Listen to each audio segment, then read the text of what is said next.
என் கிராமத்தை சிறைப்பிடித்து மக்களை காட்டி என்னை பணிய வைக்க பார்க்கிறாயா? என் ஜனங்களின் பயத்தை நீ பயன்படுத்தி கொண்டால் என் பொறுமை இப்போது எரிமலையாய் வெடிக்கும். அநீதியால் கட்டப்பட்ட உன் கோட்டை என் சீற்றத்தில் எவ்வளவு காலம் தாங்கும்?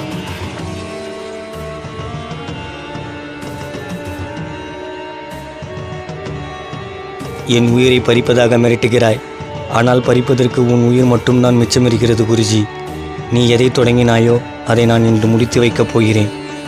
உன் அதிகாரத்தின் கடைசி மூச்சு என் கையில் இருப்பது உனக்கு தெரியுமா?